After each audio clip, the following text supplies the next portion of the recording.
तो चलिए आज हम लोग क्या करते हैं, बायोलॉजी का नेक्स्ट लेक्चर देखते हैं। इससे पहले पिछले क्लास में हमने टिश्यू को पढ़ाया था और टिश्यू क्या होता है। तो टिश्यू था आपका सेल, और सेल मिल करके क्या बनाता है, टिश्यू बनाता है। Combination of cell to the formation of tissue and the study of the tissue is the known as the histology. यह सब कहानी हो गई थी कि सेल और सेल मिलता है कोशिका, और कोशिका मिल करके ऊतक का निर्माण करते हैं, और ऊतक का अध्ययन हिस्टोलॉजी कहलाता है। जहां जहां हिस्टो रहेगा वहां वहां आपका ऊतक आ जाएगी, जहां जहां साइटो रहेगा वहां वहां आपका सेल आ जाएगा। क्योंकि साइटो क्या होता है, बायोलॉजिकल नेम होता है सेल का, और हिस्टो क्या होता है, टिश्यू का क्या बायोलॉजिकल नेम होता है। इसीलिए इसका अध्ययन हिस्टोलॉजी कहला गया, और सेल का अध्ययन जो है वो आपका साइटोलॉजी कहला गया। तो यह सब जो है हम लोग क्या किए थे, पिछले क्लास में देख लिए थे। आज जो है ना वह डीएनए और आरएनए को देखेंगे। कोई दिक्कत, डीएनए क्या होता है और आरएनए क्या होता है, डीएनए और आरएनए का पूरी तरह से प्रॉब्लम को क्या करेंगे, समाप्त कर देंगे। तो हमारे साथ बना रहिएगा, पेन पेंसिल कॉपी उठा लीजिएगा और ध्यान से समझते चलिएगा। जो इंपॉर्टेंट बात लगेगी, सभी तो इंपॉर्टेंट बात ही रहेगा, सभी को क्या करिएगा, लिख डालिएगा। कोई दिक्कत, क्योंकि प्रैक्टिस मेक्स परफेक्ट मैन होता है। प्रैक्टिस ही आपको क्या करता है, परफेक्ट बना देता है। कोई दिक्कत, और फिर से वही बात कह रहे हैं कि कंटेंट आप संभाल लीजिएगा, बाकी हम संभाल लेंगे। 1 घंटा का क्लास लेने वाला हूं, प्रत्येक दिन 1 घंटा का बायोलॉजी का सेक्शन डाल रहे हैं यहाँ पे, और उसके बाद में पॉलिटिकल साइंस का उधर से बता रहे हैं। तो दोनों क्लास आप ले लीजिए, 24 घंटा में 2 घंटा का वक्त निकालिए, और उसके बाद में 90 दिन बाद आप यहाँ से तुलना कर लीजिएगा कि आप जो है ना कुछ तो जरूर सीखे हैं। ठीक है, आप में 60 से 70% क्या आ जाएगी, 60 से 70% जो है ना आप मतलब यहाँ से बदल जाएंगे। कोई दिक्कत, आपके अंदर बदलाव आ जाएगी। कोई दिक्कत, तो चलिए हमारे साथ बना रहिएगा। समय को पास नहीं करते हैं और मुद्दे की बात करते हैं। और फिर से वही बात की, कुछ देर की खामोशी फिर शोर आएगा, पड़ोसी तेरा वक्त आया था, हमारा इस बार दौर आएगा। तो हेडिंग लगाइए डीएनए और आरएनए। कोई दिक्कत, तो हेडिंग लगा लीजिए, प्यारा सा डीएनए नाम है एंड आरएनए।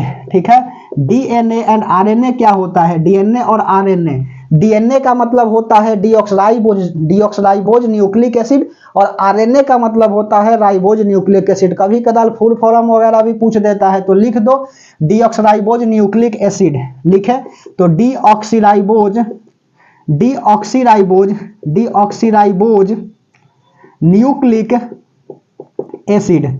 कोई दिक्कत, और आरएनए का क्या होता है, राइबोज न्यूक्लिक एसिड होता है, राइबोज न्यूक्लिक एसिड होता है। तो इसी पर क्या करेंगे, आज चर्चा करेंगे। उसके बाद में फिर स्केलेटल सिस्टम को भी, हड्डी 206 होता है ना, एडल्ट में 206 होते हैं और बच्चे में 306 होता है। ठीक है, कुछ हड्डियां आपस में जुड़ जाते हैं, तो वह भी क्या करेंगे, यहाँ दिखा देंगे। यदि समय बची तो 206 हड्डी का भी नाम क्या करेंगे, याद करा देंगे।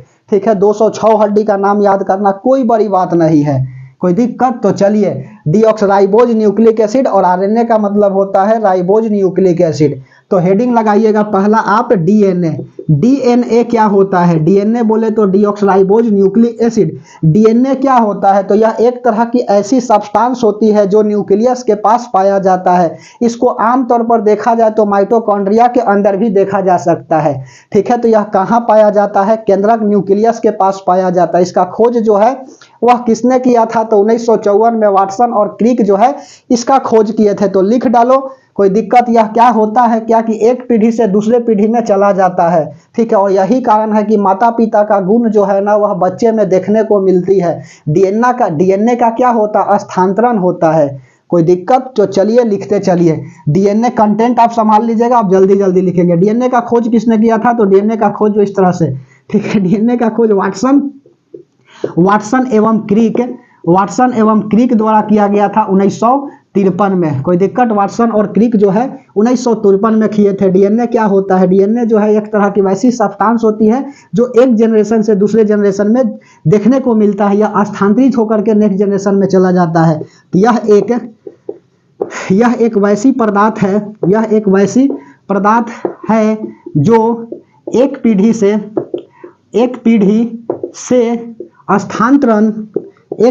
स्थानांतरण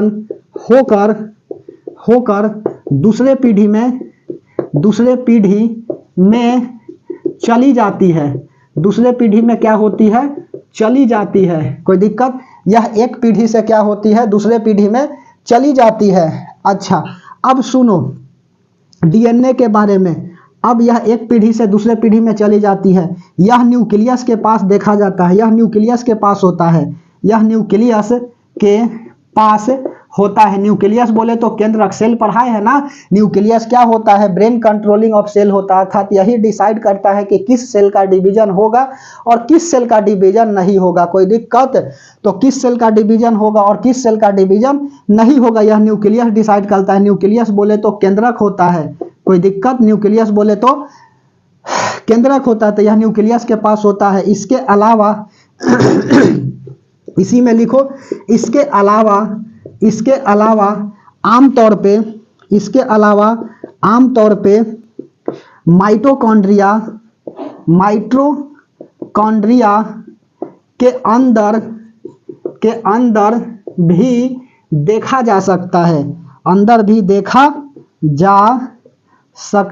है, ठीक है। तो कहाँ पे डीएनए पाया जाता है? तो it's situated near to the nucleus and also be present on the near to mitochondria. कोई दिक्कत? यह कहाँ पे होता है? तो न्यूक्लियस के पास होता है, तथा साथ साथ आमतौर पर क्या होता है? माइटोकॉन्ड्रिया के पास भी देखने को मिलती है। चलो इसको मिटा दे। अब उसके बाद में डीएनए में क्या होता है? डीएनए अच्छा निर्माण किसका करता है? सुनो, डीएनए जो है, डीएनए क्रोमोजोम, CHROSOME, डीएनए जो है वह क्रोमोजोम का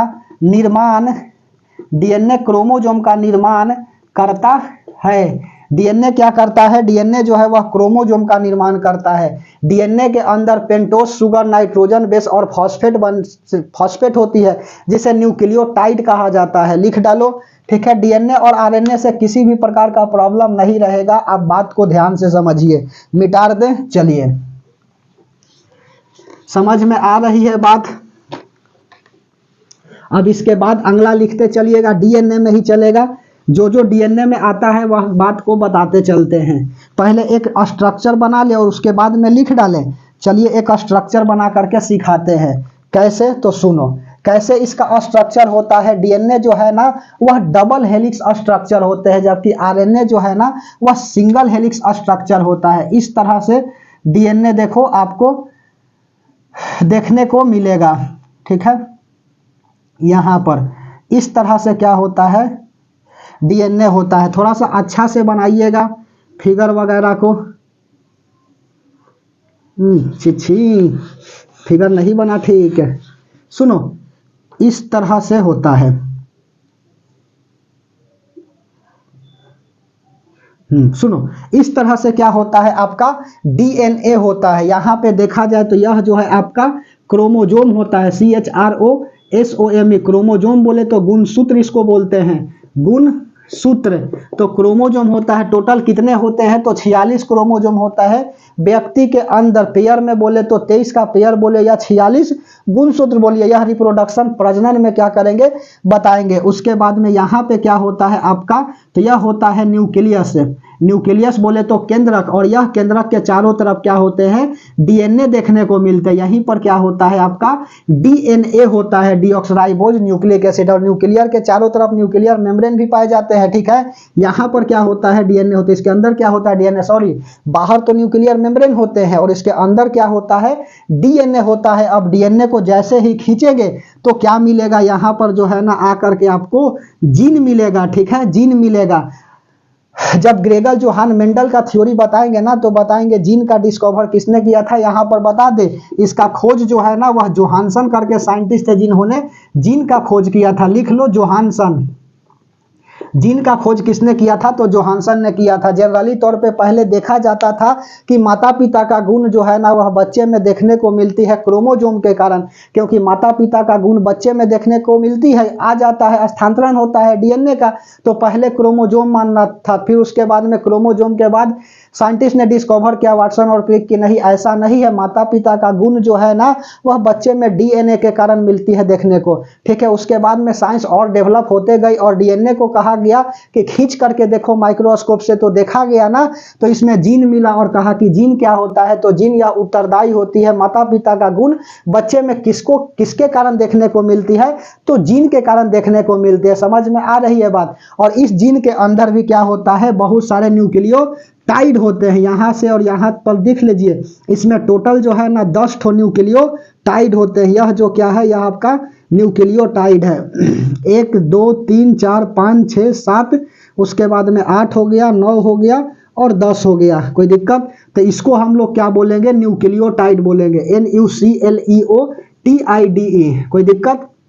इसको न्यूक्लियोटाइड बोलेंगे। तो जीन को हमने क्या किया, खींच करके देखा, तो खींच करके देखा ना, तो देखा क्या कि इसके अंदर न्यूक्लियोटाइड मिल रहे हैं। और यह 2 न्यूक्लियोटाइड के अर्थात 2 न्यूक्लियोटाइड नहीं, अर्थात 2 जीन के बीच की दूरी कितना है, यहाँ पर भी जीन है और यहाँ पर भी जीन है, तो दोनों के बीच का दूरी जो है ना, यहाँ से लेकर के यहाँ तक यह 34 mA था, ठीक है।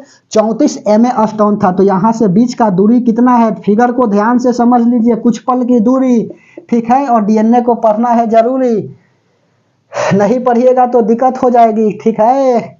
चलिए ठीक है बोलते हैं तो एगो गाना याद आ जाती है, ठीक है। सुनो, दूरी, तो यह दोनों के बीच में कितना दूरी है, 2 जीन के बीच की दूरी 34 mA है। और इसमें कई सारे न्यूक्लियोटाइड है, जिसको हम लोग क्या बोलेंगे, पॉलीन्यूक्लियोटाइड बोलेंगे। पॉली का मतलब होता है अनेक सारे, ठीक है। तो न्यूक्लियोटाइड हो, ठीक है। सुनो, न्यूक्लियोटाइड, यह न्यूक्लियोटाइड किससे बना होता है, तो यह जो है ना पेंटोज, यह pentose sugar plus nitrogen base, उसके बाद में प्लस फॉस्फेट से बना होता है।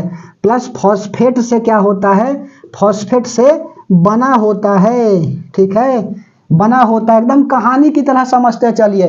तो इसको जैसे ही हमने खींच दिया तो क्या मिला, जीन मिला। तो बाद में बताया गया ना कि माता पिता का गुण, वही बात जो है दोहरा करके बोल रहे हैं कि माता पिता का गुण बच्चे में किसके कारण देखने को मिलती है, तो जीन के कारण देखने के मिलती है। 2 जीन की बीच की दूरी कितना होता है, 34 mA होती है। और इसके अंदर जो है ना वह न्यूक्लियोटाइड पाए जाते हैं। और यह न्यूक्लियोटाइड यह भी सब्सटेंस है बाबू। कोई सोचेगा कि क्या है न्यूक्लियोटाइड भी सब्सटेंस है, कोई दिक्कत। और इस किससे बना होता है, तो पेंटोज शुगर, नाइट्रोजन बेस और फॉस्फेट से बना होता है। यदि हम लोग न्यूक्लियोटाइड से फॉस्फेट को हटा देते हैं तो न्यूक्लियोसाइड बन जाता है। लिख डालो, ठीक है। यहाँ पे पॉइंट में एक पॉइंट तो यह जरूर लिख दीजिएगा और दूसरा पॉइंट में यह बात लिख दीजिएगा कि यदि, ठीक है, if phosphate are remove from the nitrogen nucleotide then the formation of nucleoside, ठीक है। चलिए हिंदी में लिखते हैं, इंग्लिश में नहीं लिखेंगे। सुनो, यदि फॉस्फेट को न्यूक्लियोटाइड से निकाल देते हैं तो न्यूक्लियोसाइड बचता है, ठीक है। न्यूक्लियोसाइड बचता है, कोई दिक्कत। तो न्यूक्लियोसाइड किसका बना हो गया अब जी, तो इसमें से फॉस्फेट को हटा देना है, अर्थात पेंटोज शुगर और नाइट्रोजन बेस का यह बना होता है। पेंटोज शुगर हो गया और प्लस क्या हो जाएंगे, नाइट्रोजन बेस हो जाएंगे, कोई दिक्कत, नाइट्रोजन बेस हो जाएंगे। तो न्यूक्लियोसाइड किसका बना होता है, pentose sugar plus nitrogen base है। उसके बाद में 2 जीन के बीच की दूरी कितना है, 34 mA है। बात को लिख लेना नोट में डाल करके। चलो मैं लिख देता हूं नोट में, 2 जीन की दूरी, 2 जीन के बीच की दूरी। जीन क्या होता है, जीन होता है यह वैसी सब्सटेंस जो माता पिता का गुण बच्चे में देखने को मिलती है, कोई दिक्कत, ठीक है। या धागानुमी संरचना पाया जाता है। ध्यान से समझते चलिए बात को। तो माता पिता का गुण जो है ना वह बच्चे में किसके कारण देखने को मिलती है, तो जीन के कारण देखने को मिलती है। तो 2 जीन के बीच की दूरी कितना होता है, 34 mA होता है। और इसमें टोटल कितने न्यूक्लियोटाइड है, तो इसमें टोटल जो है ना वह 10 न्यूक्लियोटाइड है। अर्थात 2 न्यूक्लियोटाइड के बीच के डिस्टेंस कितना होगा, यह इस तरह से 10 गो है और यहाँ से लेके यहाँ तक 34 mA दूरी है। तो 10 से डिवाइड कर देंगे तो 3.4 mA आ जाएगा ना। तो लिख डालो पहला बात, उसके बाद में दूसरा बात लिख लीजिए। 2 न्यूक्लियोटाइड के बीच की दूरी, 2 न्यूक्लियोटाइड के बीच की दूरी बीच की दूरी कितना होता है, तो 34/10, 34/10 बोले तो 3.4 ma स्टोन होता है। ठीक है, 34/10 बोले तो 3.4 ma स्टोन होता है। मिटार दे। उसके बाद में डीएनए में 4 प्रकार का बेस पाया जाता है, एडेनिन, थाइमिन, ग्वानिन और साइटोसिन, यह सब बता देते हैं। मिटार दे। चलिए स्क्रीनशॉट एक ले लीजिए। ठीक है, चलिए अब सुनो, अब इस डीएनए को हमने चला तोड़ने। ठीक है, इतना तो बात बता ही दिया। अब डीएनए में देखो इसका ऑपरेशन करता हूं, इसके अंदर का। इतना बात समझ में आ जा रही है डीएनए और आरएनए, तो बधाई हो। किसी तरह से आएगा क्वेश्चन, बस परीक्षा की खोपड़ी में छेद कर देना है। यहाँ से साइंस का क्लास ले लीजिए और वहाँ से पॉलिटिकल साइंस का पॉलिटी पढ़ा रहे हैं, उसको देख लीजिए। ठीक है, संविधान सभा का गठन हो चुका है। कल से वहाँ पे बताएंगे विदेशी स्रोत, और उसके बाद में आर्टिकल 395 के बारे में चर्चा करेंगे। तो एक के दिन में 395 थोड़ी समाप्त हो जाएगा। ठीक है, चलिए अब देखो पॉलीन्यूक्लियोटाइड। यह पॉलीन्यूक्लियोटाइड दो तरह से होता है। एक होता है आपका पॉलीन्यूक्लियोसाइड और एक होता है आपका क्या, नाइट्रोजन बेस। तो लिख डालो यहाँ पर पॉलीन्यूक्लियोसाइड और दूसरा यहाँ पर लिख लो फॉस्फेट।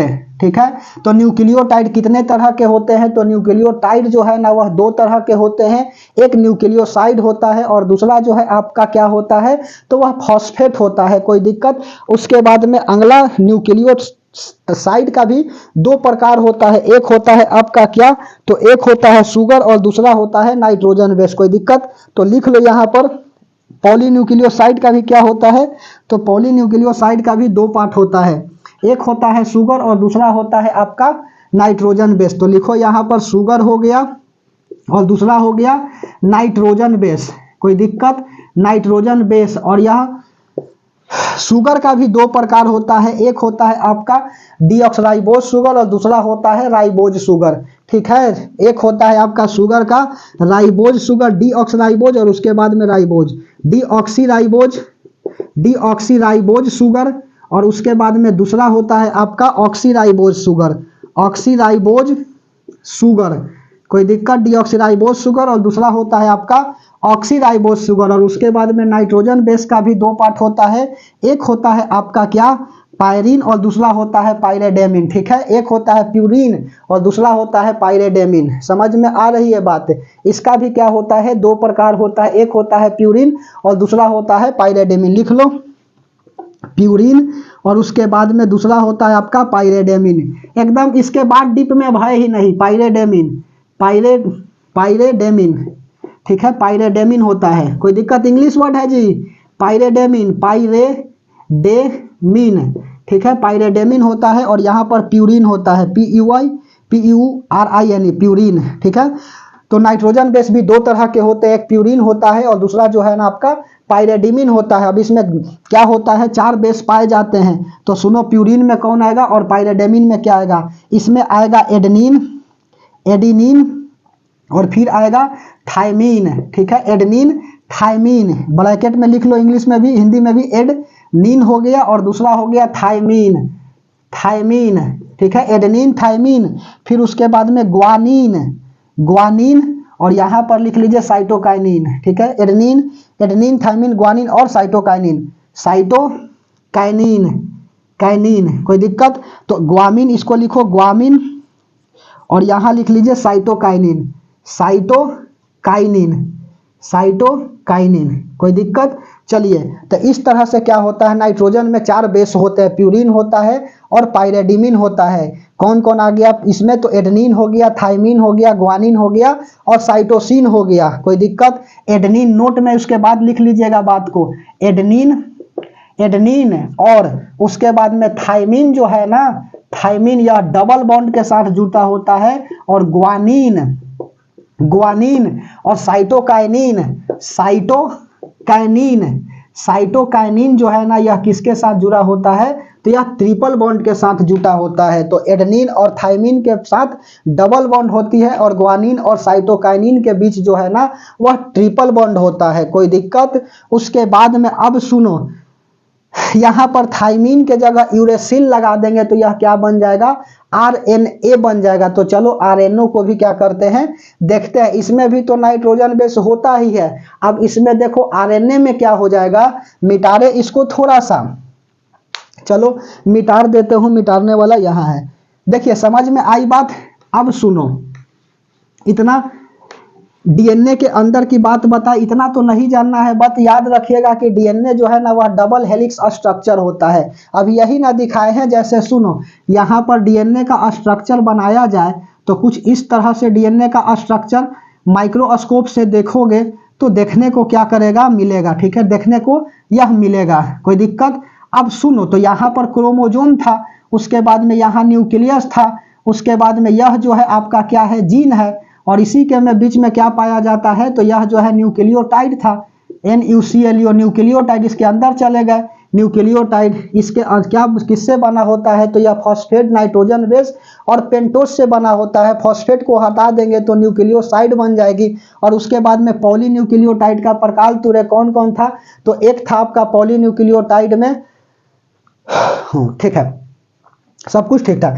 पॉलीन्यूक्लियोटाइड में क्या होता है, फॉस्फेट होता है, और उसके बाद में अगला फॉस्फेट के साथ आता है नाइट्रोजन बेस, और यह नाइट्रोजन बेस में हमने क्या कर दिया, तोड़ दिया। यही ना बताए थे।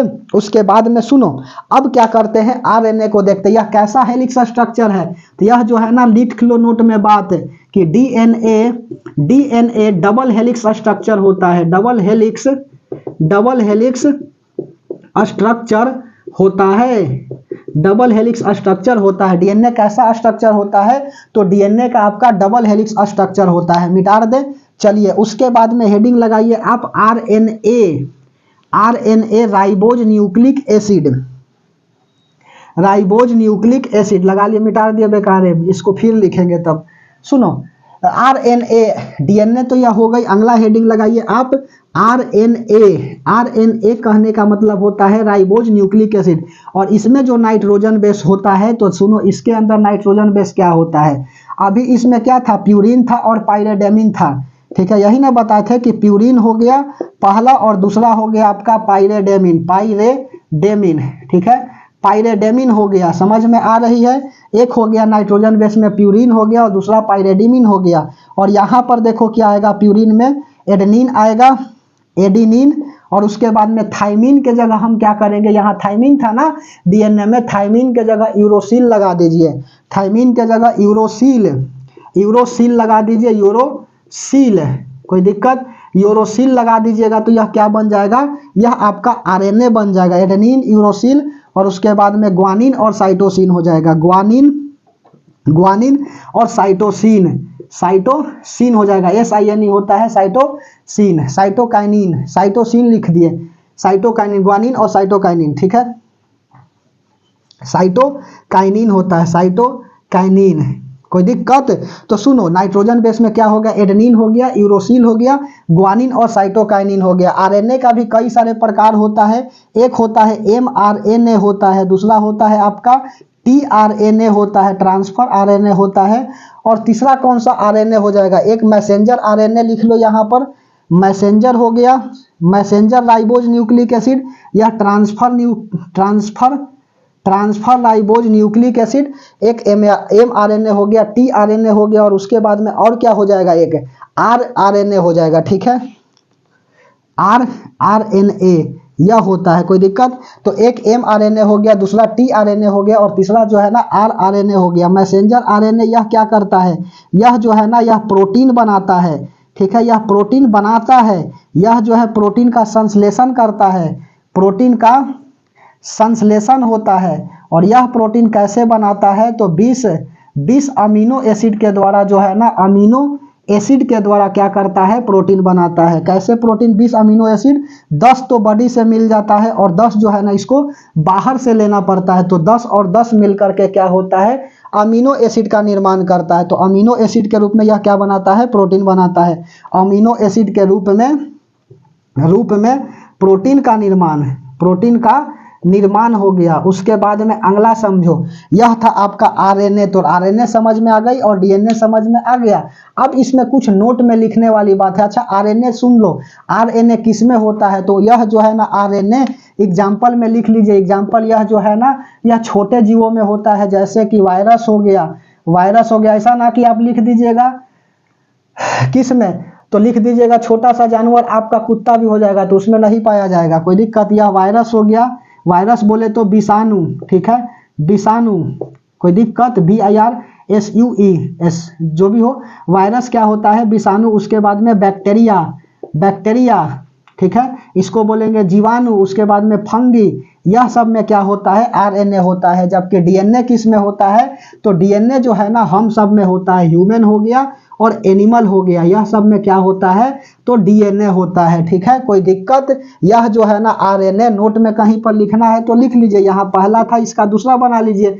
डीएनए डबल हेलिक्स स्ट्रक्चर होता है, जबकि आरएनए सिंगल हेलिक्स स्ट्रक्चर होता है, सिंगल हेलिक्स स्ट्रक्चर होता है, सिंगल हेलिक्स स्ट्रक्चर होता है। अब सुनो, एक कहानी बता रहे हैं इसका, यह सिंगल हेलिक्स स्ट्रक्चर और डबल हेलिक्स स्ट्रक्चर की कहानी सुनो क्या होता है। दोनों का फिगर बना करके दिखाता हूं, एक आरएनए का और दूसरा डीएनए का, कोई दिक्कत? चलिए, किसी प्रकार का दिक्कत को नहीं छोड़ेंगे, आप ध्यान से बात को समझते चलिए, उसके बाद में हम समझाते चलते हैं, कोई दिक्कत? चलिए, उसके बाद में अब क्या देखेंगे, इसी में देखो डायग्राम को समझाना था। अब डायग्राम देखिए कहता क्या है, यह तो था आपका क्रोमोसोम यहाँ पर, ठीक है, यह डीएनए का स्ट्रक्चर है। अब थोड़ा सा आरएनए का स्ट्रक्चर समझो, कैसा होता है आरएनए का स्ट्रक्चर, ठीक है। आरएनए का स्ट्रक्चर जो है ना वह इस तरह से होता है। यह आरएनए का क्या है? स्ट्रक्चर। यह कैसा है? तो सिंगल हेलिक्स स्ट्रक्चर है, सिंगल हेलिक्स है। और यह जो है ना आपका तो डबल हेलिक्स है, डबल हेलिक्स है। कोरोना जो है ना यह क्या था? वायरस के कारण हो रही थी लोग, ठीक है। कोरोना जो है ना कोविड-19, यही ना लिखा गया था कोविड-19, को से था कोरोना और VIC से क्या था? वायरस था और D से डिजीज था। कोरोना का फुल फॉर्म क्या था? Corona virus disease. यह किससे होने वाली बीमारी है? तो यह जो है ना वह आपका वायरस से होने वाली बीमारी है, ठीक है। सबसे पहले कोरोना जो है ना वह कब आया था? 2003 में आया था चाइना में, 2019 नहीं आया था। इससे पहले भी आई थी कोरोना। बताएंगे कि कोरोना की जांच एक्चुअल क्या होती है। RT-PCR, reverse transcription polymerization chain reaction. Antibody भी टेस्ट होता है लेकिन उसका डिमेरिट आ गया, उसके बाद में लाया गया RT-PCR, reverse transcription polymerization chain reaction. अब इसमें सुनो होता क्या है कोरोना में। तो कोरोना में देखिए होता क्या ही, कोरोना मतलब नाम ही खतरनाक है, कोरोना वायरस डिजीज। यह 19 में आया था, इसीलिए इसको 19 लिखा गया है। कोई कहेगा कि ले 19 में आया था, समझ रहे हो, और कह रहे हैं कि 2003 में आया था। बताएंगे 2003 में कैसे आया था। उसके बाद में अरब में भी आया 2011 में, फिर जाकर के यहाँ पर 2019 में आया। तो यह सब एक अलग कहानी है। तो यह सुनो, कोरोना वायरस क्या था? यह आपका सिंगल हेलिक्स स्ट्रक्चर था। वायरस में क्या था? अभी जस्ट बताया आरएनए होता है, तो इसमें था आरएनए, राइबोज न्यूक्लिक एसिड था। यह अपने आप को इतना जल्दी रेप्लिकेट करता था कि कहने की बात ही नहीं होती थी। 2 से 4, 4 से 8, 8 से 16 हो जाता था, 16 से 32 से 64 से 128 से 256 से 512 से 1024 से 2048 से कितना हो जाएगा? 4096। इस तरह से मतलब क्या करता था? अपने आप को रेप्लिकेट करता था। समझ रहे हो कितना जल्दी रेप्लिकेट कर रहा है। इसको करने में समय ही नहीं लगता था। इसीलिए जिस व्यक्ति को कोरोना पहला बार होता था तो पहला दिन पता नहीं चलता था, दूसरा दिन पता नहीं चलता था, और तीसरा दिन से पता चलने लगती थी कि मेरे को क्या हो गया? कोरोना हो गया। और यह कोरोना करता क्या था? जा करके अल्बोली के स्पाइनो प्रोटीन से चिपक जाते थे। और अल्बोली क्या होता है? ऑक्सीजन को स्टोर करने का काम करता है। यह बताएंगे जब हम पढ़ाएंगे, कहाँ पर? जब पढ़ाएंगे रेस्पिरेटरी सिस्टम ना, तो उसमें बताएंगे ब्रीथिंग के बारे में और रेस्पिरेशन के बारे में कि कैसे हम लोग ऑक्सीजन को लेते हैं, ब्रीथिंग कैसे करते हैं। समझ में आ रही है बात? तो उसमें एक्चुअल बात को क्या करेंगे?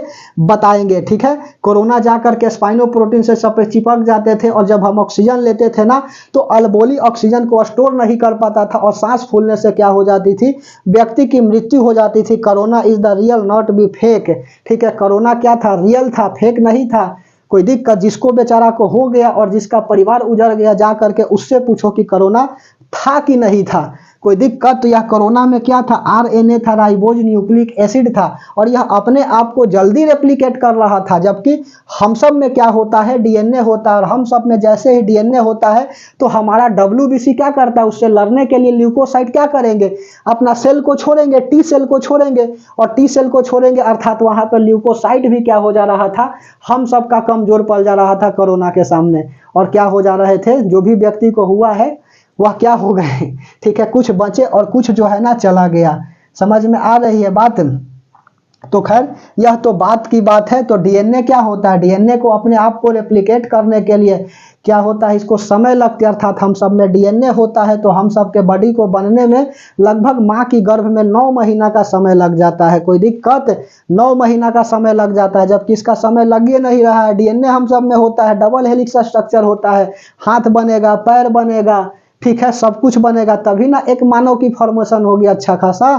कोई दिक्कत। चलिए, तो यह सब कहानी बात की बात है। अब नोट में कुछ बात को लिख लो जो एग्जाम में पूछता है, और एनटीपीसी रेलवे ड्राइवर टेक्नीशियन के लिए यह जो है ना छपने वाला ये सब सवाल।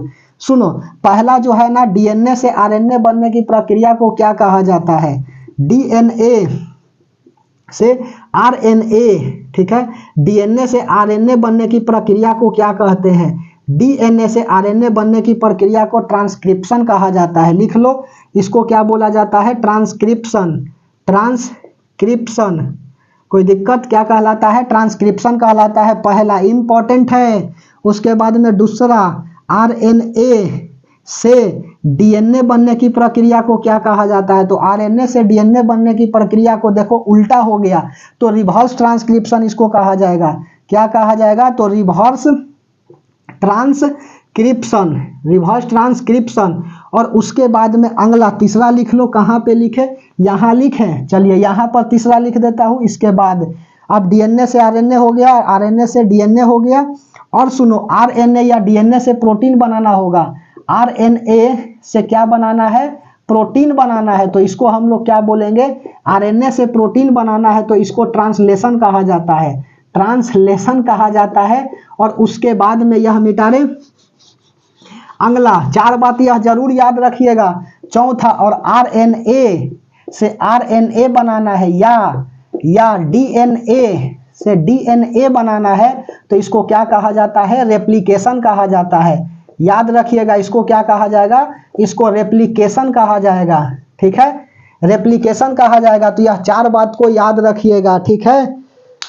ना तेरी आने की खुशी ना तेरी जाने का गम, बीत गए वो जवाने जिस दिन दीवाना थे हम। कोई दिक्कत, तो ध्यान से सुनो बात को।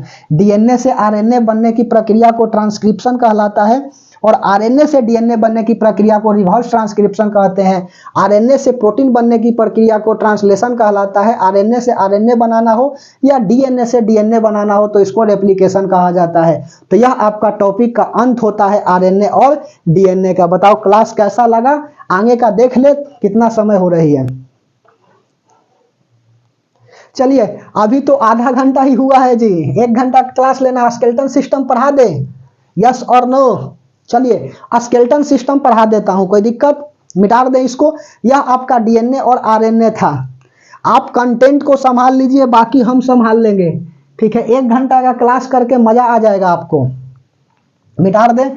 चलिए, पढ़ाई बहुत ही बढ़िया चीज होता है, बशर्ते अच्छा से पढ़ा जाए। पढ़ाई एक नशा है और इस नशा को बढ़िया से करो, ठीक है। इसीलिए ना बताए हैं कि ना तेरी आने की खुशी ना तेरी जाने का गम, वह बीत गए जवाना जिस दिन दीवाना थे हम। 75 आएंगे 75 जाएंगे, जिंदगी में साथ वही निभाएंगे जो बाबूजी खोज के लाएंगे। कोई दिक्कत, इसीलिए ध्यान से पढ़ना है। एक बार कामयाब हो जाओ फिर तो दिखते नहीं है। चलिए, डीएनए आरएनए मिटा दे। यह डीएनए और आरएनए जो है ना वह समाप्त हो गए। अब हम लोग क्या करते हैं, देखते हैं स्केलेटन सिस्टम। स्केलेटन सिस्टम कहने का अर्थ है ना कंकाल तंत्र, ठीक है, कंकाल तंत्र। सुनो, स्केलेटन सिस्टम। चलिए 206 हड्डी का नाम याद करने के लिए तैयार हो जाइए। कोई दिक्कत, 206 हड्डी का नाम याद करना कोई बड़ी बात नहीं है, बच्चों का खेल है, ठीक है, चलिए हेडिंग लगा लिए skeleton system. Skeleton system, skeleton system बोले तो कंकाल तंत्र, ठीक है, कंकाल तंत्र। हिंदी वाले बच्चे, बिहार बोर्ड वाले बच्चे क्या करेंगे, Bihar secondary examination board and central secondary examination board, जो भी क्लास के बच्चे हो, ठीक है, या तो सीबीएसई बोर्ड के या तो बीएसई बोर्ड को, ठीक है, लैंग्वेज प्रॉब्लम नहीं होना चाहिए। Nervous skeleton system, nervous system तो आपका तंत्रिका तंत्र होता है, या स्केलेटन सिस्टम कंकाल तंत्र। सुनो, यह कंकाल तंत्र होता क्या है, कंकाल का मतलब क्या होता है, कंकाल का मतलब होता है यह शरीर को क्या करता है, एक ढांचा प्रदान करता है। अर्थात हमारे शरीर में यदि कंकाल नहीं रहेगा बाबू भाई मेरे दोस्त, तो क्या होगा, इससे होगा क्या कि हमारी शरीर की संरचना ही ठीक नहीं रहेगी। संरचना का मतलब होता है स्ट्रक्चर, बनावट, ठीक है। जैसे कि हम यहाँ पे आराम से बोल रहे हैं, खटाखट बोल रहे हैं, तो आखिर करके हम खड़ा है, तो हमारा क्या है, स्केलेटन ठीक ठाक है, शरीर का जो हड्डियां है अंदर की, रिब्स वगैरह, यह सब क्या है, ठीक ठाक है। तो यह करता क्या है, शरीर को एक ढांचा प्रदान करने का काम करता है। जैसे कि घर में घर का पिल्लर क्या करता है, घर को खड़ा रखने में मदद करता है, ठीक उसी प्रकार से शरीर के अंदर का कंकाल क्या करता है, शरीर को खड़ा रखने में मदद करता है, अर्थात ढांचा को बनाने का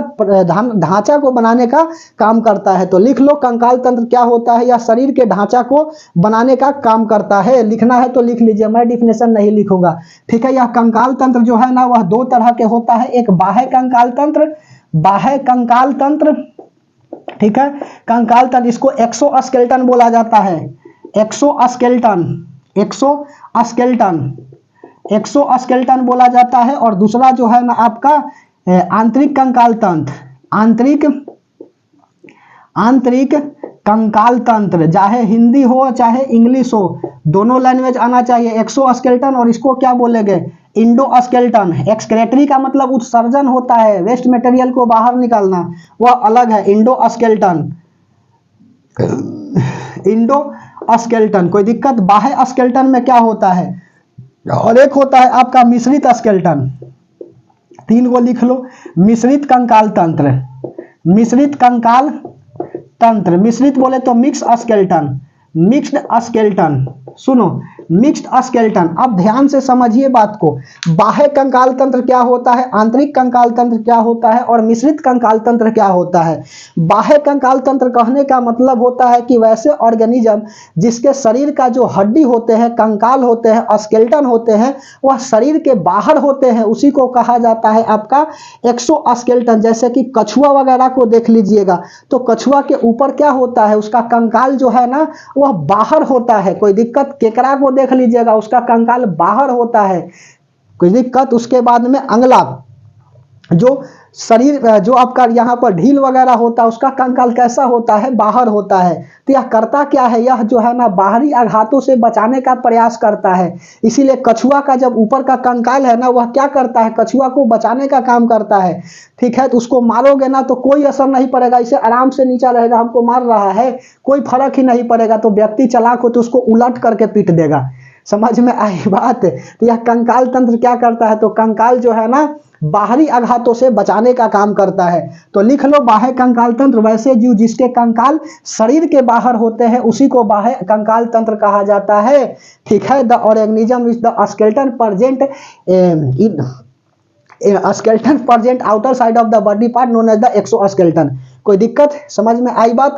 और इंडोस्केलेटन सिस्टम क्या होता है, the organism which skeleton are available in the inner side of the body part, ठीक है। बॉडी के आंतरिक में जो पाया जाता है ना, उसको हम लोग बोलते हैं क्या, इंडोस्केलेटन सिस्टम। इसके अलावा जो है ना मिक्स स्केलेटन सिस्टम होता है, कि वैसा ऑर्गेनिज्म जिसका स्केलेटन कंकाल जो है ना वह बाहर के साथ साथ अंदर भी पाया जाता है, उसी को हम लोग बोलते हैं मिक्सोस्केलेटन सिस्टम। कोई दिक्कत, चलिए। तो यहां पर जीव वगैरह लिख लीजिए, इसमें क्या आ जाएगा, कछुआ आ जाएगा, कछुआ, ठीक है, कछुआ हो गया। उसके बाद में अंगला, सुनो, कछुआ हो गया, और क्या लिखोगे, केकड़ा हो गया, कछुआ के बाद केकड़ा, केकड़ा हो गया, ईटीसी कर देता हूं। और आंतरिक कंकाल तंत्र में क्या हो गया, हम सब हो गए, ह्यूमन हो गया, ह्यूमन हो गया। उसके बाद में अगला कुत्ता हो गया, ठीक है।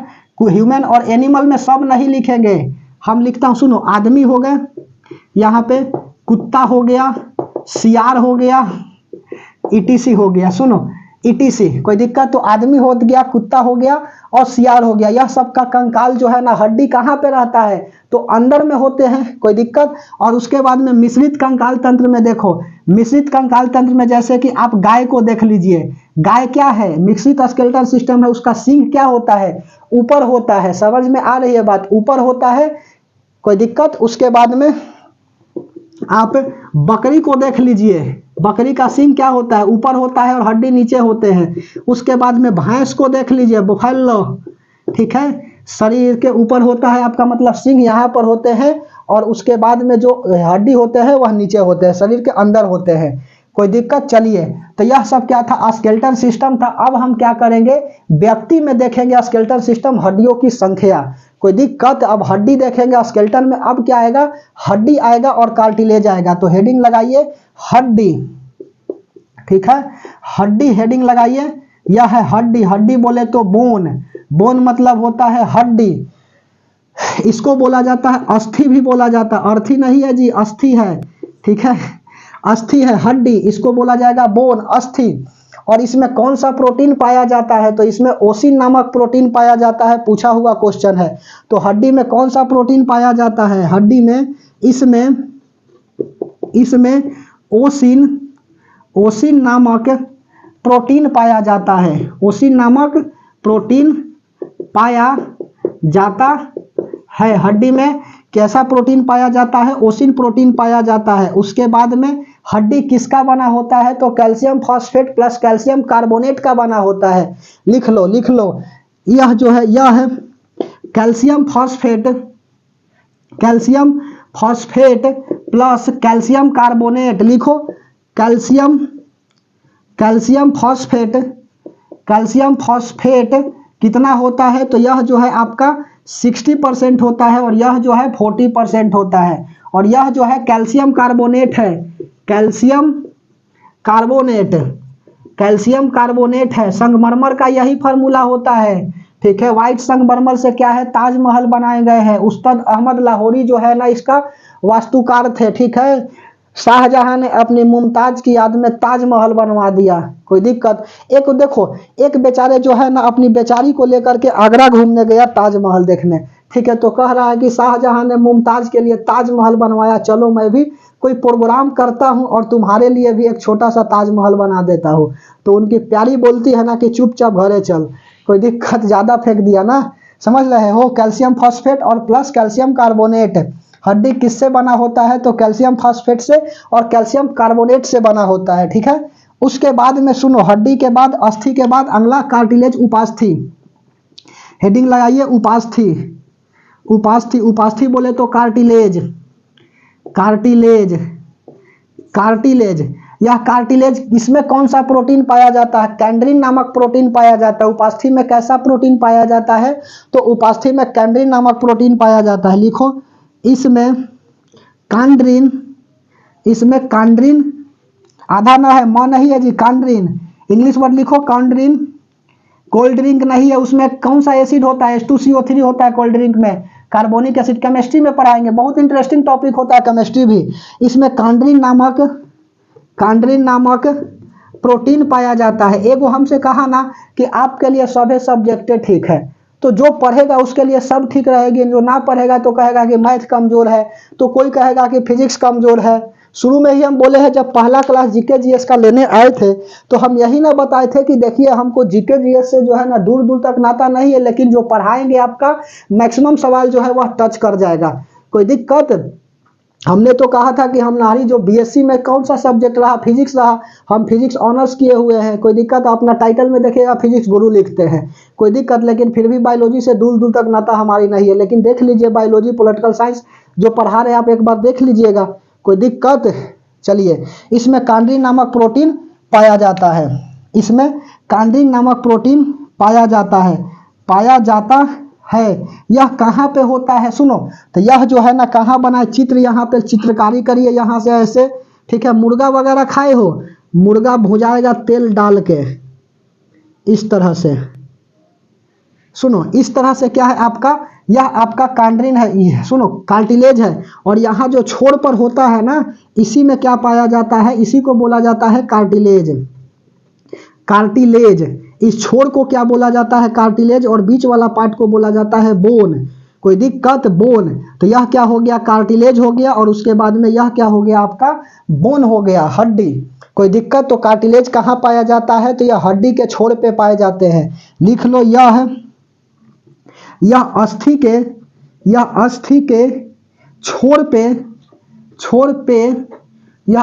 छोर पे पाया जाता है। हड्डी के क्या किया जाता है? यह हड्डी के क्या होता है? छोर पे पाया जाता है। उसके बाद में अब सुनो, व्यक्ति में कितने हड्डी होते हैं? तो ह्यूमन में जो है ना वह टोटल 206 हड्डी होते हैं, एडल्ट में 206 और बच्चा में टोटल 306 हड्डी होता है। 300 कोई किताब देता है तो उससे दिक्कत की बात नहीं है। कोई दिक्कत? चलिए इसको मिटा दें। समझ में आ रही है बात? टोटल बायोलॉजी को टारगेट लेकर के 25 क्लास चले हैं जी, बोटनी प्लस बायोलॉजी। और सबसे ज्यादा आपका रेलवे में ज्यादा पूछता है आपका एनटीपीसी वाला में, ड्राइवर टेक्नीशियन से साइंस सबसे ज्यादा पूछता है। ध्यान से समझते चलिए।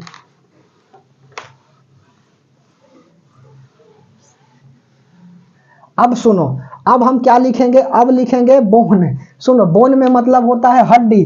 टोटल जो है नोट ऐसे बात डाल लो। सुनो, टोटल कुल हड्डी की संख्या, कुल हड्डी की संख्या कितना होता है? 206 होता है। किस में? तो एडल्ट में। एडल्ट बोले तो जो बड़े होते हैं, हम एडल्ट हो गए हैं। समझ में आ रही है बात? अर्थात गलतियां करेंगे ना तो तय है कि कुटा जाएंगे। कोई दिक्कत? तो हम एडल्ट हो गए हैं। उसके बाद में एडल्ट। और बच्चों में हड्डियों की संख्या, बच्चों में हड्डियों की संख्या, हड्डी की संख्या, बच्चों में हड्डी की संख्या कितना होता है? 306 होता है। लिख डालो। यह क्या हो गया? बच्चे हो गए। तो सवाल उठता है ना कि सर हम जब बच्चा थे तो हमारी 306 हड्डी थी और अब जो है ना यंग हो गए, एडल्ट हो गए तो 206 हड्डी बच गई। अर्थात 100 हड्डी गया कहाँ? बिला गया। ठीक है, यह गया कहाँ? तो देखो, बच्चा में जो है ना बहुत सारे हड्डियां एक दूसरे से ज्वाइंट नहीं हुए होते हैं। जैसे जैसे हम एडल्ट होते हैं तो हमारी हड्डी जो है ना आपस में ज्वाइंट हो जाती है। कोई दिक्कत? और ज्वाइंट होकर के टोटल 206 हड्डी बचता है। समझ में आ रही है बात? अर्थात एक बच्चा को, छोटा बच्चा को गोद लीजिएगा ना, समझ में आई? गोद लीजिएगा तो उसको बड़ा अच्छा से रखना पड़ता है, नहीं तो गर्दन सबसे पहले टूट जाती है। कोई दिक्कत? वह बहुत ही क्या होता है? क्विट होता है। समझ लो, देखोगे लिखता है ना सब क्विट बेबी। अच्छा खैर, आज के समय में क्विट बेबी समझ लो, छोटा बच्चा के लिए हम सब यह सब यूज करते थे वर्ड। आज जो है ना जो एडल्ट है ना वह बचिया के लिए यूज करता है क्विट बेबी। ठीक है, बेबी, बाबू, जो भी बोलना है बोलिए। चलिए उसके बाद में अब सुनो, 206 हड्डी में क्या होता है? हड्डी एडल्ट की बात करेंगे 206। और हड्डी का अध्ययन क्या कहलाता है? इसका अध्ययन लिख लो, पूछ देगा कभी कदाल। स्टडी जो है ना ऑस्टियोलॉजी कहलाता है। जहां जहां ऑस्टियो आएगा वहां वहां हड्डी आएंगे। ठीक है, तो इसका अध्ययन क्या कहलाएगा? ऑस्टियोलॉजी। ठीक है, लॉजी लगेगा मतलब कि अध्ययन कर रहा है, लॉजिस्ट लगेगा ना तो अध्ययन करने वाला हो जाएगा।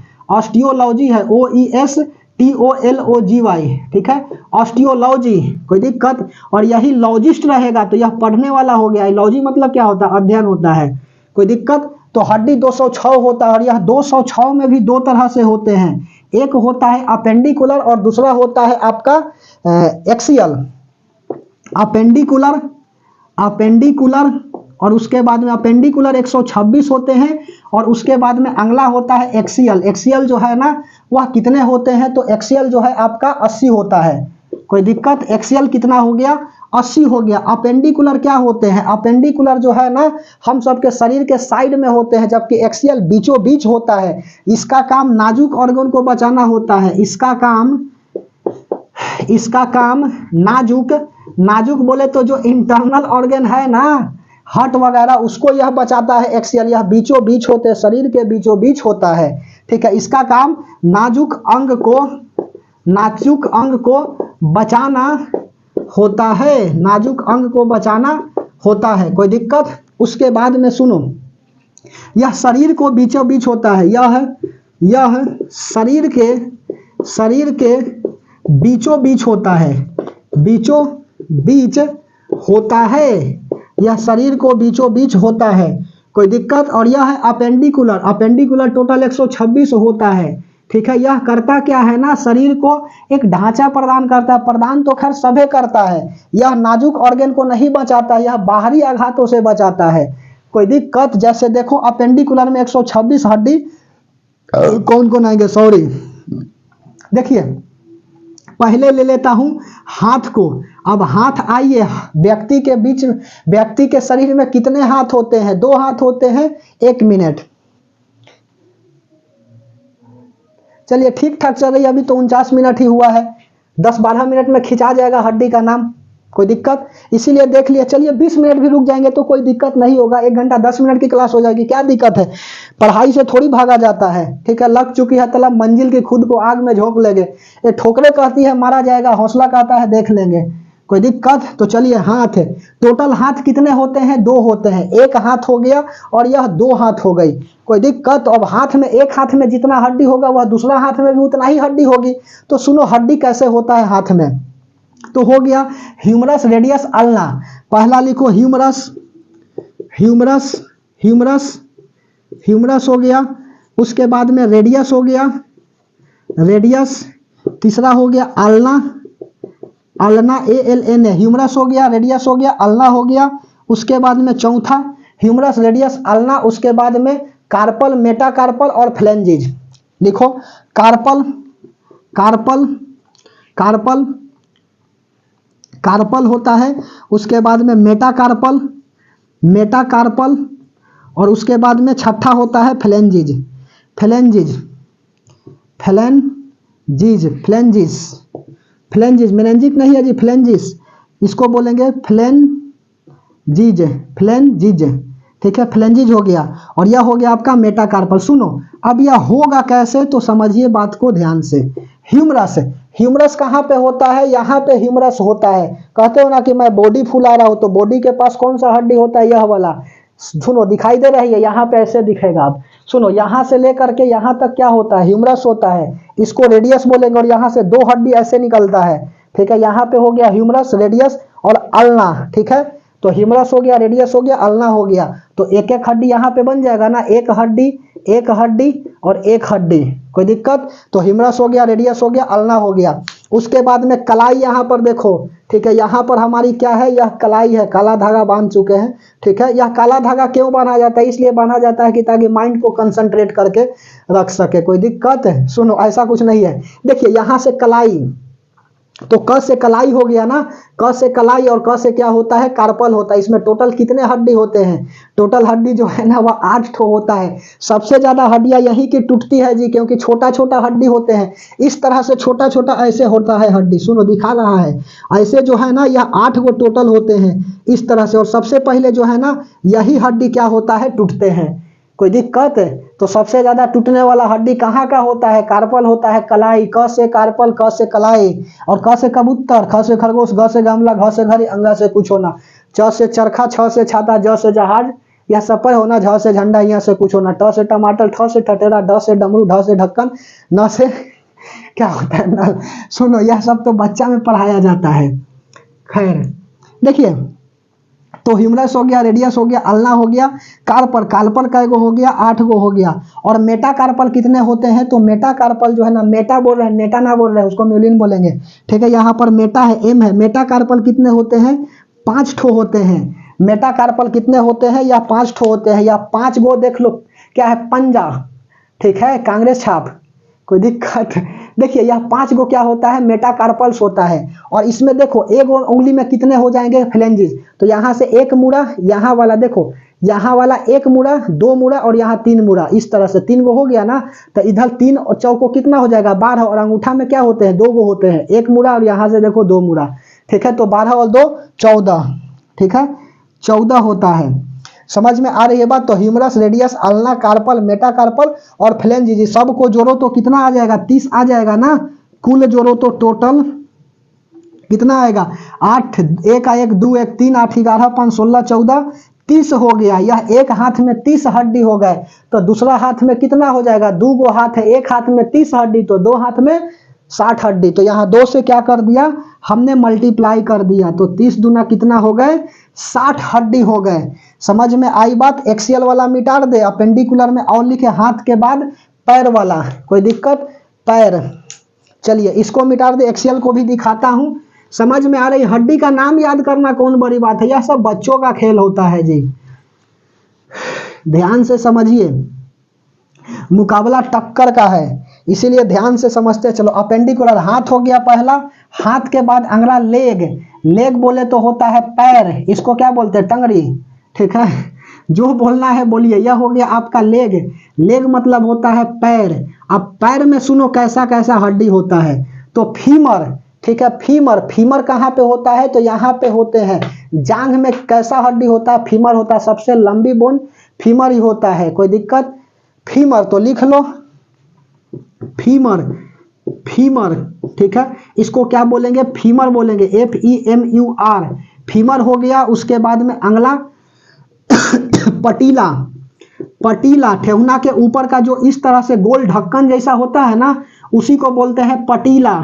कोई दिक्कत। यह करता क्या है ना जी, यह जो है पीछे की तरफ मुड़ने में मदद करता है, जबकि आगे की तरफ पैर को नहीं मुड़ने देता है। और नहीं तो मालूम चलेगा ना, ज्वाइंट अभी पढ़ाएंगे, ठीक है, नेक्स्ट क्लास में ज्वाइंट दिखा देंगे, अभी हड्डी सिखा लेने दीजिए। यह पटीला यदि दोनों तरफ मुड़ जाता पैर तो हम लोग चलिए नहीं पाते, इसीलिए क्या होता है, यह एक ही डायरेक्शन में मुड़ता है। तो पैर को, हाथ हमारा देखो एक ही डायरेक्शन में मुड़ता है ऐसे, अब ऐसे करके थोड़ी कोई मुड़ेगा, यहाँ से उखड़ जाएगी, टूट जाएगा, ठीक है। तो पटीला भी क्या करता है, वही पटीला जो है ना पैर को बाहर की तरफ, मतलब कि बाहर की तरफ मुड़ने से बचाता है। पैर जो है पीछे की तरफ मुड़ता है, आगे की तरफ नहीं मुड़ता है, कोई दिक्कत।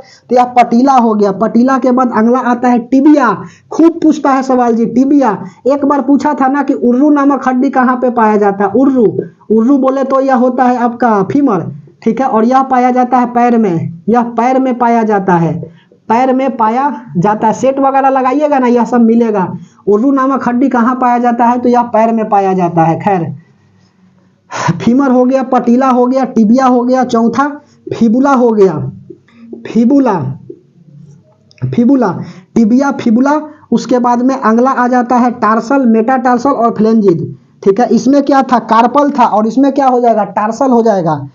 सुनो, इसमें कार्पल और इसमें क्या हो जाएगा, टार्सल, टार्सल हो गया। उसके बाद में छठा मेटाटार्सल, मेटाटार्सल, और उसके बाद में सतमा क्या हो जाएगा, तो सतमा, छठा, सतमा, आठवां, ध्यान से समझते चलिए। और उसके बाद में मेटाटार्सल और फ्लेंजिज, यहाँ पर भी फ्लेंजिज, ठीक है। अब सुनो कैसे कैसे हड्डी यहाँ पे बंटता है।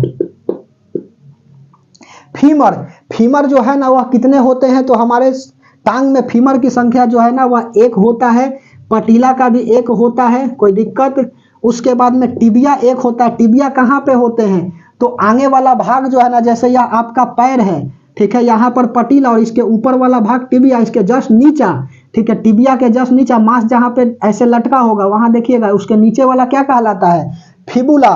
तो फिबुला कितना होता है, 1 होता है। और टार्सल कितना होता है, सुनो, पटीला यहाँ पे 1 बढ़ गया है ना, यहाँ बढ़ा, पटीला 1 बढ़ गया, और यहाँ पर देखो कार्पल 8 था, इसमें क्या था, कार्पल 8 था, पटीला नहीं था, तो 8 था, यहाँ पटीला बढ़ गया, तो 1 घटा करके लिखिए, टार्सल का हो जाएगा 7 गो हो जाएगा। मेटाटार्सल कितने हो जाएगा, 5 गो हो जाएगा, इसमें 5 था तो इसमें भी क्या हो जाएगा, 5 हो जाएगा। और फ्लेंजिज कितने हो जाएंगे, 14, तो इसमें भी क्या हो जाएंगे, 14 हो जाएंगे। इसको भी कुल जोड़ो, 30 गो आएगा।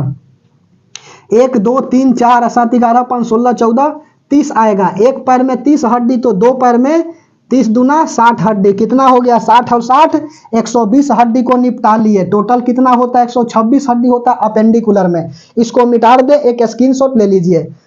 उसके बाद में हड्डी याद करना कोई बड़ी बात नहीं है। टोटल 206 हड्डी का नाम देखो कैसे याद होता है। समझ में आ रही है बात। कोई कोई गिनल चुनल हड्डी को सिखा देता है ना कि यह वाला याद कर जाना और यह वाला याद मत करना, ठीक है। यदि अच्छा बनना है, अधिकारी बनना है, तो अधिकारी जैसा पढ़ना भी पड़ेगा, नहीं तो कर्मचारी बन जाइएगा, ठीक है। समझ में आ रही है बात। चलिए मार्कर चेंज कर लेता हूं ताकि टहकार चलेगा, डार्क चलेगा। सुनो, अब 120 हड्डी को क्या कर लिए हैं, 120 हड्डी को निपटा लिए हैं। अब क्या करना है, टोटल 126 हड्डी अपेंडिकुलर में। अब 6 हड्डी बचा हुआ है, तो सुनो 6 हड्डी में कौन कौन आएगा। तो 6 हड्डी में देखो यहां पर कॉलर होता है ना, कॉलर, शर्ट के ऊपर जो कॉलर यहाँ पर है, तो कॉलर से क्या बन जाएगा, कैल्विकल। तो कैल्विकल बॉन्ड कहाँ पे होता है, यहाँ पे होता है। समझ में आ रही है बात। कॉलर पर, कॉलर के पास क्या होता है, कैल्विकल बॉन्ड होता है। तो कैल्विकल बॉन्ड कितने होगा, एक और एक दो। तो कैल्विकल CALVICAL कैल्विकल बॉन्ड, कैल्विकल बॉन्ड कहाँ होता है, कंधा के पास होता है। कंधा के पास होता है कौन सा बॉन्ड, तो कैल्विकल बॉन्ड होता है। उसके बाद में हाँ कैल्विकल। उसके बाद में यहां पर देखो, यह जो है ना ऐसे करके निकालोगे, जिसको क्या बोलोगे, पखौरा। इसको स्कैपुला बोला जाता है, स्कैपुला। समझ में आ रही है बात। यहाँ पे देखना, यहाँ हड्डी निकल जाएगा एगो, इसको पकड़ोगे ना तो कुछ सके वक्त नहीं चलेगी, कोई दिक्कत। इसको स्कैपुला बोला जाता है, स्कैपुला, SCAPULA, स्कैपुला। स्कैपुला कितना होता है, 2 गो होता है। और उसके बाद में कमर के पास जो है ना, कमर के नीचे, ऊपर ना, सुनो, स्कैपुला, स्कैपुला जो है ना, स्कैपुला कमर के पास, उस स्कैपुला यहाँ पे होता है पखौरा, और उसके बाद में कमर के पास होता है पेल्विक। ठीक है, इसको अंश मेखला बोला जाता है जी, स्कैपुला को अंश मेखला। सुनो, यह होता है अंश मेखला, स्कैपुला, और उसके बाद में पेल्विक, पेल्विक। ठीक है, पेल्विक कहाँ पर होता है, कमर में होता है। पेल्विक इस तरह से होता है कमर में, कोई दिक्कत, ऐसे इस तरह से होता है। और यहाँ से स्पाइनल कट गए होते हैं, कोई दिक्कत। तो यह जो है ना, यहाँ पे जो बोन होते हैं, इसको क्या बोलते हैं, पेल्विक बोलते हैं, कोई दिक्कत। तो यह पेल्विक 2 गो होता है, 3 गो कहा लिखा गया, 2 गो होता है ना। उसके बाद में अब सुनो कितना हो गया, तो यह टोटल 6 गो हो गया ना। टोटल कितना हड्डी हो गए, 6 हड्डी हो गए, कोई दिक्कत। 6 हड्डी हो गए यहाँ पर, और 120 पहले से था, तो 120 में 6 जोड़ेंगे तो 126 हड्डी हो गई। अपेंडिकुलर का 126। अब एक्सियल में चलता हूँ, कोई दिक्कत, इसको मिटा दे। एक्सियल को बता, एक्सियल में टोटल 80 हड्डी होता है। देखो कैसे 80 हड्डी में निकल जाता है खटाक से। और 126 हड्डी यहाँ याद करा दी, 80 हड्डी याद करा देते अभी जस्ट, और दोनों को जोड़ देंगे, 126 और 80 मिल करके 206 हड्डी हो जाएगा। देखो कितना जल्दी हड्डी याद हो गई, कोई दिक्कत। चलिए, समझ में आ रही है तो अच्छी बात है।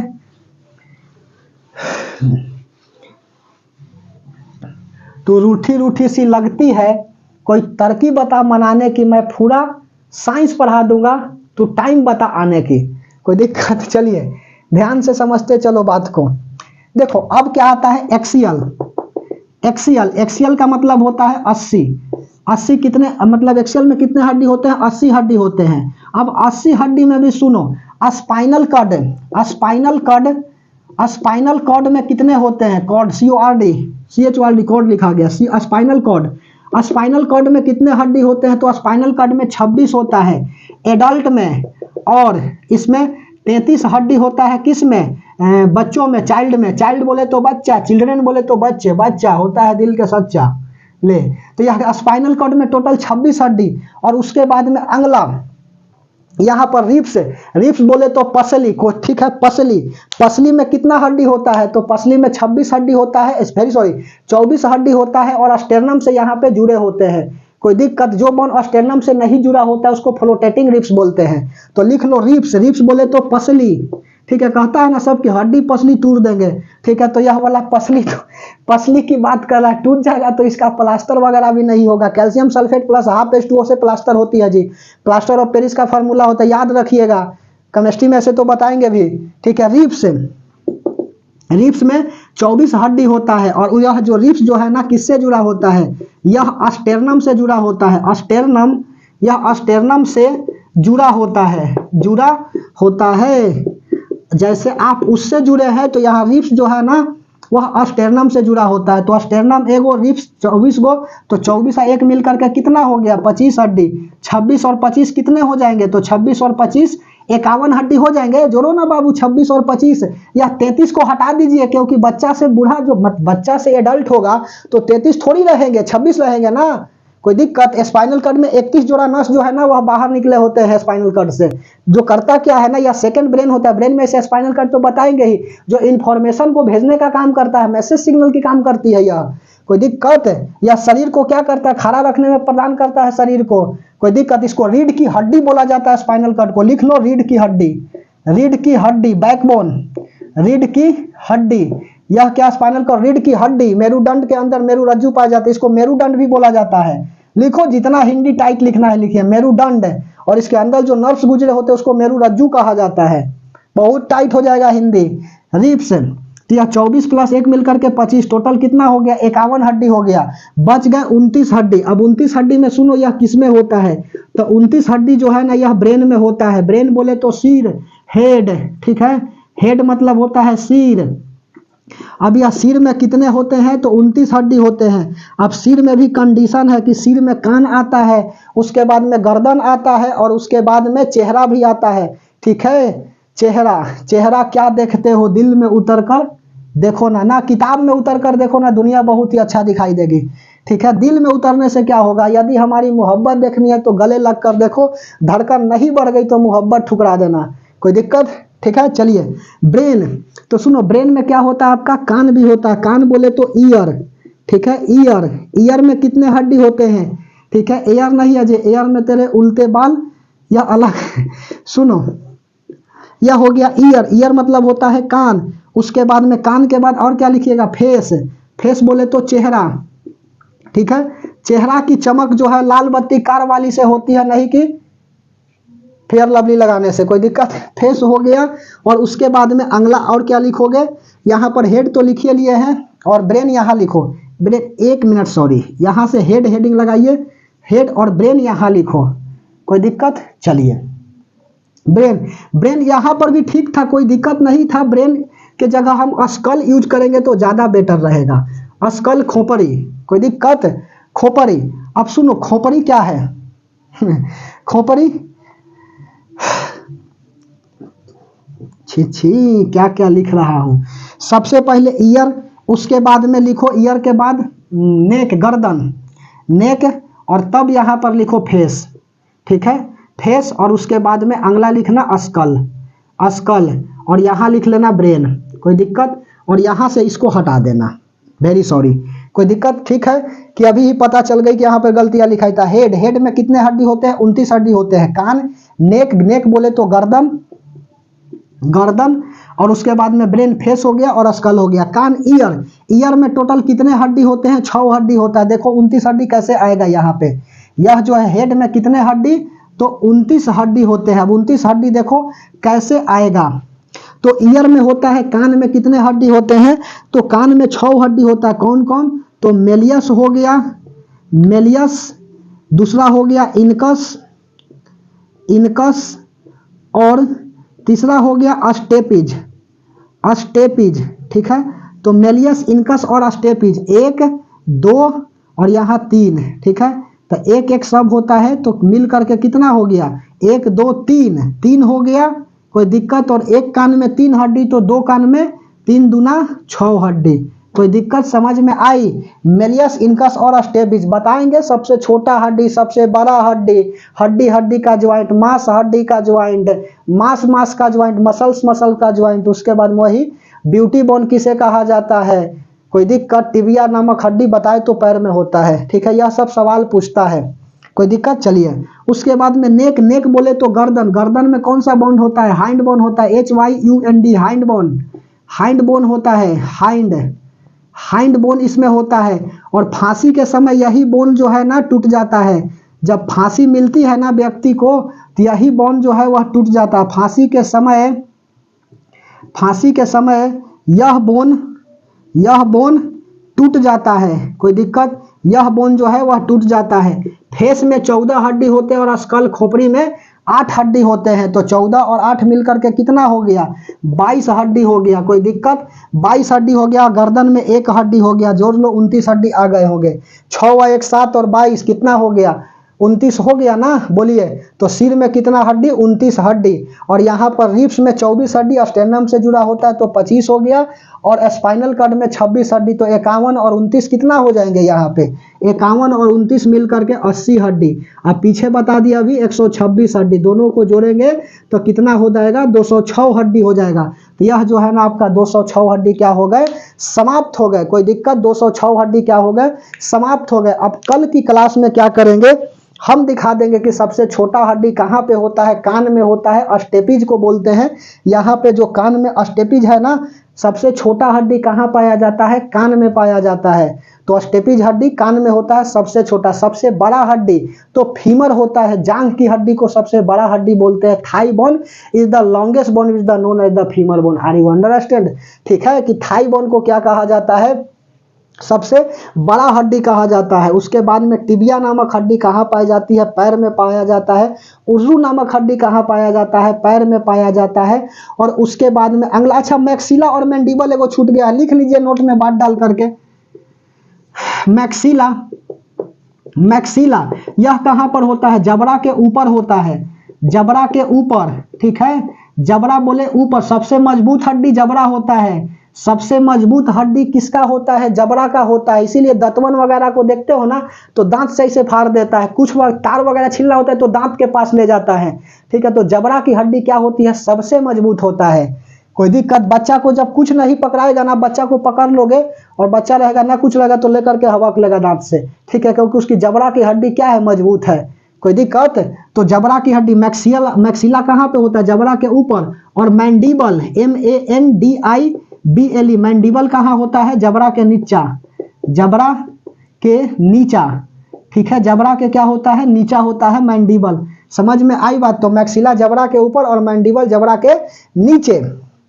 सबसे छोटा हड्डी स्टेपिज, सबसे बड़ा हड्डी फीमर हो जाता है। उर्जू नामक हड्डी जो है वह पैर में पाया जाता है। टिबिया नामक हड्डी भी पैर में ही पाए जाते हैं। उसके बाद में ब्यूटी बोन कहाँ होता है, तो इस कल्विकल बोन को ब्यूटी बोन कहा जाता है, कंधा के पास होते हैं। महिलाएं को देखोगे ना तो वह क्या पहनती है, हार वगैरह पहनती है, क्योंकि ताकि हम सुंदर लगे।